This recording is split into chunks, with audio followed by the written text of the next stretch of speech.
Et nous revenons au plateau pour la suite de cette émission. Nous abordons notre troisième sujet. Nous revenons au Ghana. Bientôt l'annulation de visa pour tous les pays, pour tous les Africains et les représentants de la diaspora. Après la suspension de visa de 90 jours entre le Ghana et l'Afrique du Sud, la ministre ghanéenne des Affaires étrangères a annoncé l'idée du Ghana de suspendre les visas pour tous les pays africains. Le Ghana ainsi se joindrait aux pays qui ont déjà suspendu leur visa pour les pays africains, à l'instar de la Gambie, du Bénin, des Seychelles et du Rwanda. Le Kenya aussi avait annoncé tout récemment son intention de suspendre les visas pour les pays africains, une suspension qui entrera en vigueur à partir de janvier 2024. Le Ghana vient s'ajouter donc à la liste de ces pays qui suppriment les visas pour les États africains. Qu'ont-ils réellement compris avec cette affaire de suspension des visas et qu'est-ce que cela apporte aux pays africains? Nous en parlons avec vous. La parole est à qui veut la prendre pour répondre à nos inquiétudes. Ce n'est pas des inquiétudes. À nos questions. Plutôt, qu'est-ce qu'ils ont compris avec cette affaire de suspension des visas? Non, mais écoutez, moi, je ne savais pas, jusqu'à un certain âge, qu'il y avait des visas entre pays africains. Pour moi, je peux quitter mon pays, aller n'importe où. Quand on était très petit... Ce serait l'idéal, normalement. Oui, quand on était très petit, on allait en vacances auprès de notre oncle qui se trouvait au Cameroun. Mais sans souci, on se disait, mais bon, enfin, on n'imaginait pas qu'il peut y avoir de visa. Mais c'est quand on a commencé par aller un peu vers l'Europe qu'on se dit, ah, là, il faut forcément un visa. Mais un jour, un ami m'a surpris. Il allait au Rwanda, justement, et il me dit, ah, je dois aller chercher mon visa. Et je dis, visa ? Pour aller au Rwanda, mais tu es en Afrique. Il me dit, mais il faut forcément un visa. C'est là que j'ai commencé par fouiller. J'ai vu que quitter le Togo, aller dans un pays de l'Afrique de l'Est, il faut forcément un visa. Et vers un pays de l'Afrique du Nord, il faut forcément un visa. Je dis, ah tiens, pourquoi entre pays africains, il y a le visa? Pourquoi certains pays n'acceptent pas que des ressortissants d'autres pays arrivent simplement sur leur territoire, comme ça se fait entre pays de la CEDEAO, parce que c'est ce que nous avons connu. Et donc là, j'ai essayé de mener des recherches pour voir que, en fait, c'est par rapport à certaines situations, sans oublier aussi le protectionnisme économique qui a fait que certains pays ont décidé de mettre le visa entre eux et les autres pays africains. Aujourd'hui, je crois que les pays africains sont en train de comprendre beaucoup de choses. Parce que, en réalité, lorsque vous n'avez pas de visa avec les pays africains, et ça vous permet d'accueillir sur votre territoire tous les pays africains, toutes les nationalités, non seulement sur le plan touristique, ça vous apporte énormément. Le Ghana, par exemple. Le Ghana, qui est un pays dont les gens ont toujours parlé à travers son ancien président Kwame Nkrumah, dont on dit le père du panafricanisme et tout ça. Beaucoup d'Africains ont envie d'aller visiter le pays de Kwame Nkrumah. Aujourd'hui, avec la levée de visas, mais les gens vont pouvoir venir parce que le visa était un blocage pour ces Africains pour aller sur le territoire du père du panafricanisme. Et de l'autre côté, aujourd'hui, vous savez, les pays africains ont compris également qu'à cause du visa, il y a beaucoup de restrictions. Je prends par exemple le cas du transport aérien, où, à cause du visa, des gens sont obligés de mettre un frein Vous savez, il y a un grand programme africain, le marché unique de transport aérien en Afrique, le MUTA. À cause de ce visa-là, des gens disent, tant que mes ressortissants ne peuvent pas aller dans un pays sans visa, à quoi ça sert D'avoir une ligne directe avec ce pays? Et donc, ça met un frein au transport aérien. Et donc, je crois que aujourd'hui, ces pays qui sont en train de comprendre la chose en sachant que nous commercerons avec les autres pays africains très facilement en levant cette barrière de visa, que nous pourrons échanger dans d'autres domaines également avec tous les autres pays africains. Je crois que c'est une très bonne chose et il faut l'encourager pour que les autres pays suivent ces pas. Mais pour le moment, il n'y a que 5. Oui. Il n'y a que 4 qui ont déjà effectivement supprimé. Oui. Et il y a 2 sur la liste. Voilà, le Ghana et puis le Kenya. Mais je crois que avec, il faut voir le timing. Hein. Ça s'est passé très rapidement. Et donc, je crois que c'est un nouvel élan en Afrique et les autres aussi vont suivre. Cyril, pourquoi ces pays suppriment-ils finalement ces visas? Nous l'avons dit, le Ghana l'a supprimé récemment, à partir du 1er novembre avec l'Afrique du Sud pour 90 jours. Et voilà. Moi, je crois que c'est pour alléger la tâche aux investisseurs. Parce que aujourd'hui, le Ghana veut reprendre sa place qu'il a toujours occupée en matière d'une bonne santé en économie sur l'échiquier des pays africains. Lever les visas aujourd'hui, c'est de permettre à tous les pays, à tous les ressortissants des 54 pays africains de venir rendre visite aux Ghanéens, de venir connaître le Ghana, comme vient de le dire le doyen, de façon du côté du tourisme aussi, c'est d'accroître aussi l'économie. Donc moi je crois que c'est une bonne chose, que d'autres pays aussi peuvent emboîter le pas des Ghanéens, parce que cela va permettre à tout le monde aujourd'hui d'aller au Ghana sans problème.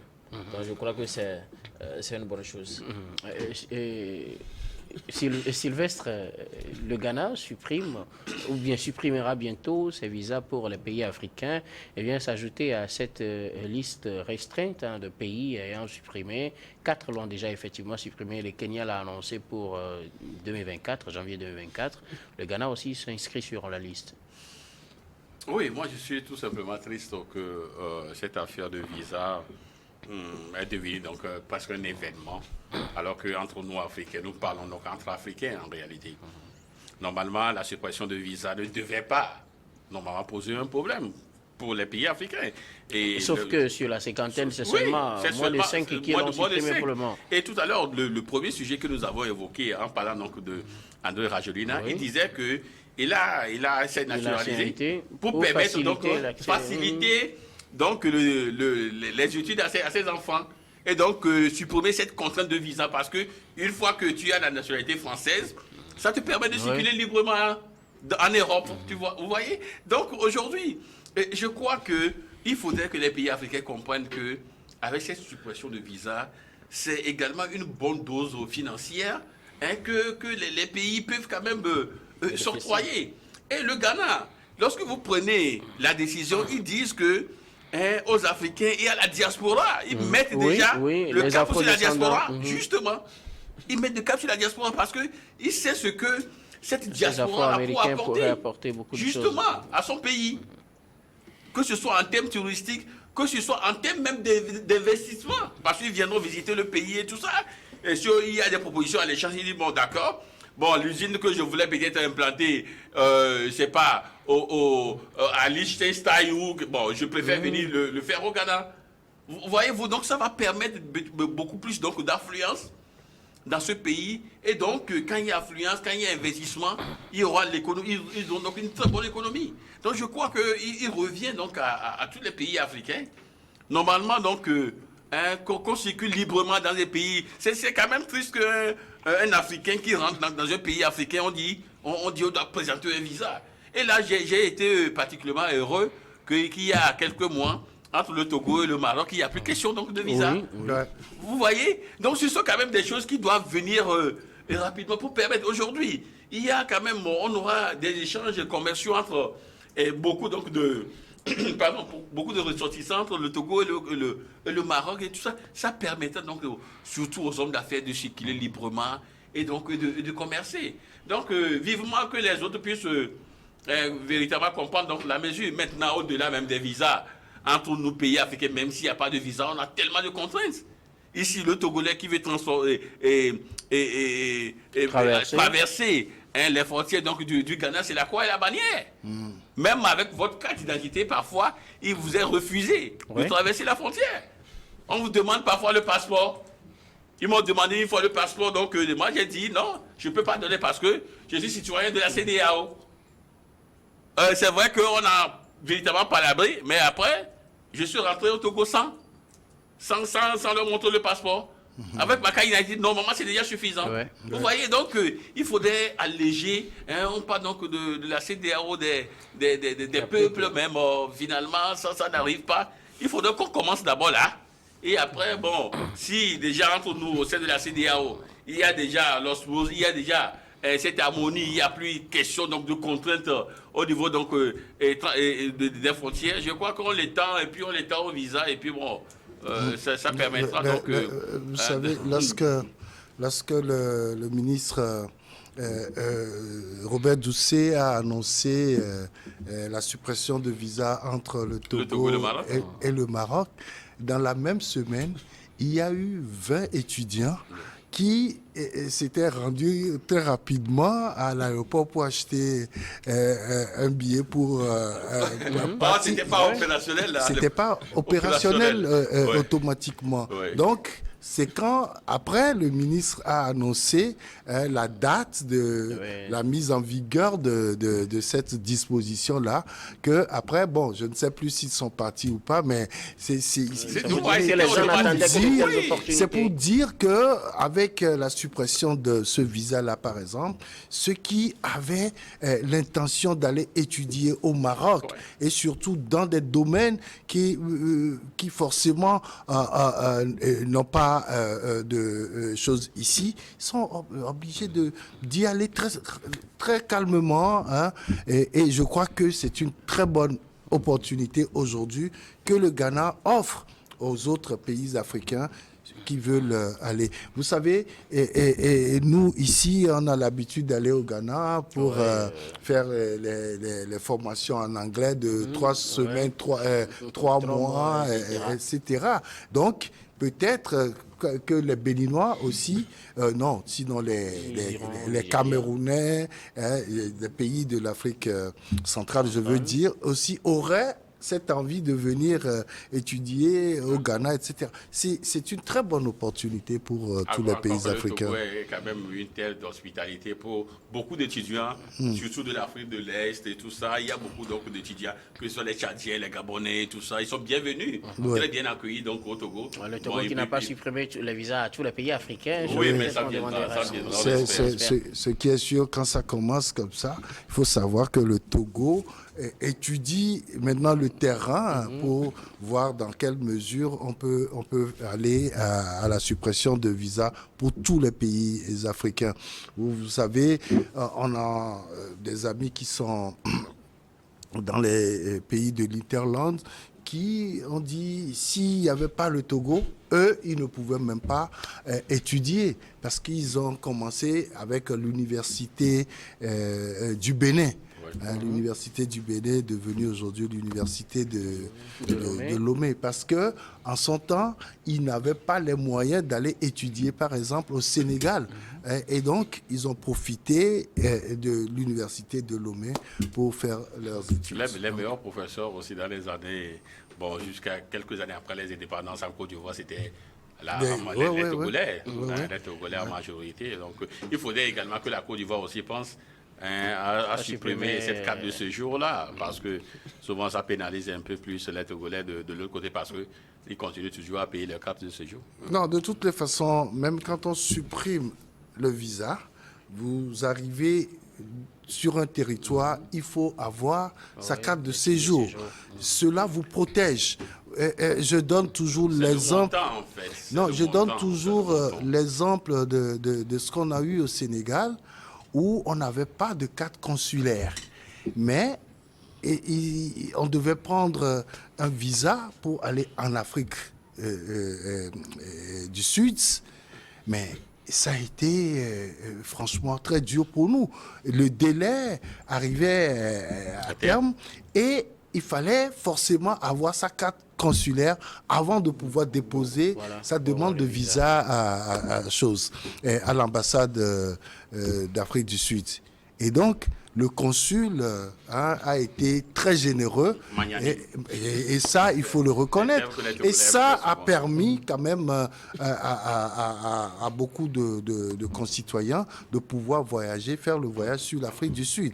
Aujourd'hui, je dis toujours à tous les Togolais, lorsque vous quittez le pays, vous arrivez dans un pays hôte, prenez la peine de faire votre carte consulaire si vous devez rester, faire un long séjour dans le pays hôte. Il faut forcément le faire. C'est très important parce que ça vous permet de faire d'autres activités aussi et vous êtes aussi protégé par le consulat de notre pays. Un mot à rajouter sur cet effet de visa, le Ghana qui est exempt de Non, visa, je crois que c'est un bel exemple. Donc, avis donc à d'autres pays sur 55, c'est ça 54 États. Donc, il n'y a que 4 pour le moment, 2 sur la liste. Voilà, c'est 4. Vous savez qu'on n'a même pas la moyenne. Hein. Mais ce qui est déjà bien... Le visa est supprimé entre plusieurs pays, entre les communautés également. Entre plusieurs mais c'est seulement les pays qui ont supprimé pour tout le monde. L'étendre à l'échelle africaine, c'est ce qu'il reste à faire. Okay. Voilà. Alors, merci beaucoup à vous pour vos contributions. Nous allons marquer une nouvelle pause, puis on reviendra pour la dernière partie de cette émission, dernière partie que nous allons consacrer au Togo.